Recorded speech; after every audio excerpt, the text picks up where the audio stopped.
dalle piste da sci al mare in poco più di 100 km. Dalle immacolate montagne maledette al canyon più lungo e profondo d'Europa. E poi monasteri divorati dalla roccia, fiordi mediterranei con borghi veneziani, foreste millenarie e scorci che sembrano dipinti da mani appassionate. Il Montenegro è un forziere di bellezza. Il suo ammaliante biglietto da visita sono le bocche di Kotor.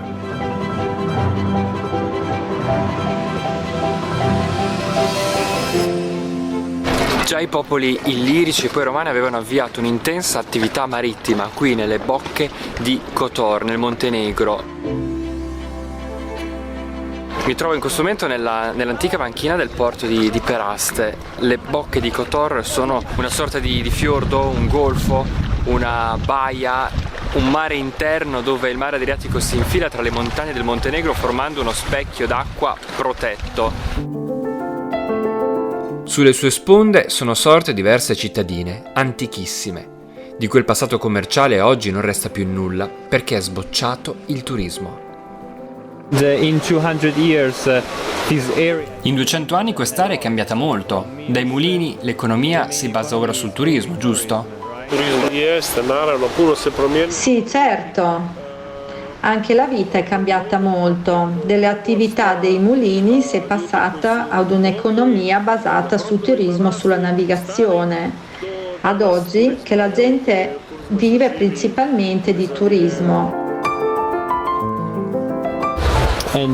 Ed è gratificante? Assolutamente. Certamente, perché il turismo di per sé è una cosa bellissima, perché ci permette di conoscere tante persone nuove, culture nuove, tradizioni diverse dalle nostre.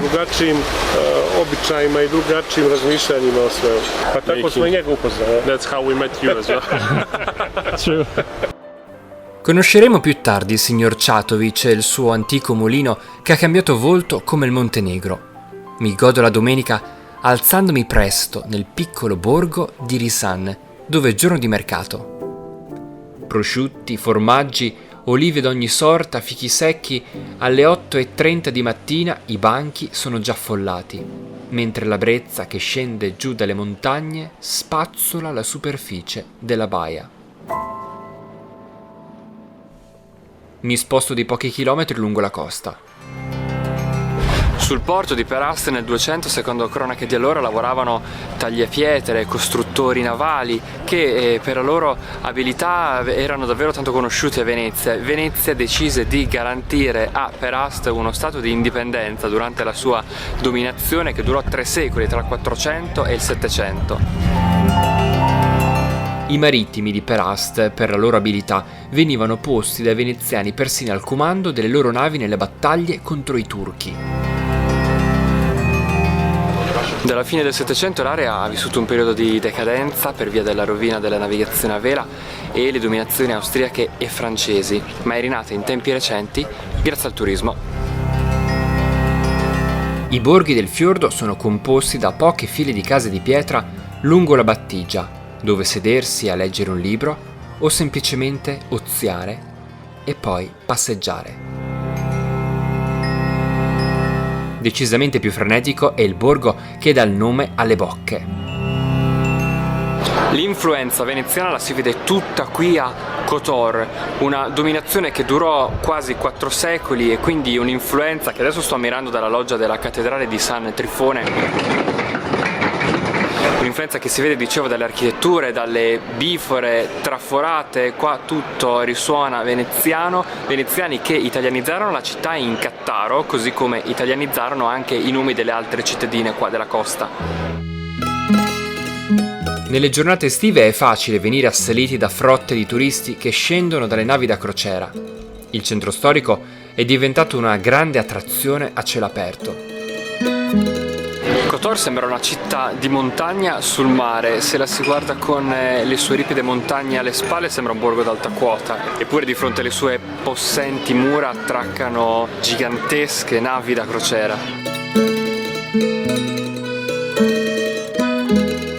Per sfuggire al clamore dei vicoli si può imboccare il sentiero che dalla porta nord del centro storico si arrampica sulla montagna. E se siete davvero tosti, una cosa che dovete assolutamente fare a Kotor è il sentiero, l'antico sentiero che porta in cima alla fortezza di San Giovanni, un sentiero molto molto ardito, ma che vi prometterà panorami davvero memorabili. La vista è ad ogni tornante impagabile. Raggiungere la fortezza è una fatica degnamente premiata. E se il clamore di Kotor vi sovrasta, poco distante ci sono tanti bellissimi borghi di pescatori autentici, come Bielila, quello in cui mi trovo ora, che si affacciano sempre sulle bocche di Kotor.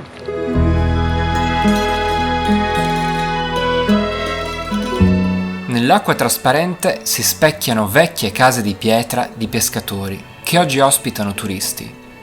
A Bielila ci si dimentica del tempo che passa.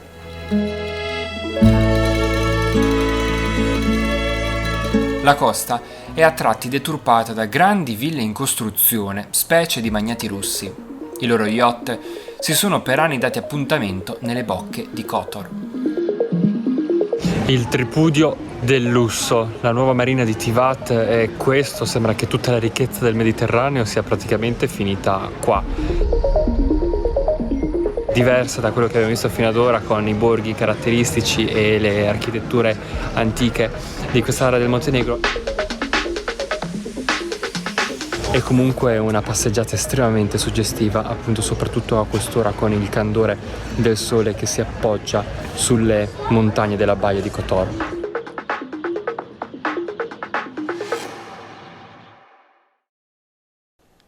A Morigne, un tempo borgo di mulini sulle rive delle Bocche, c'è un mulino che da 200 anni appartiene alla stessa famiglia. Oggi è una taverna. Che cos'era questo posto storicamente? Qua c'erano diversi frantoi per l'olio e mulini per macinare il grano. Anche i contadini vicini portavano qui i loro prodotti per essere lavorati, appunto perché qui ci sono tantissimi ruscelli. Dicono che una volta qui esistevano più di 40 mulini.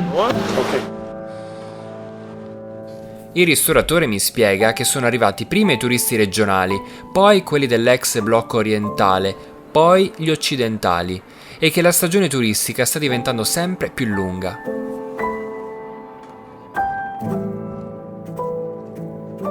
Negli anni 90, a causa della guerra, era impossibile svolgere questa attività, per cui solo dal 2000 hanno ripreso a venire i turisti.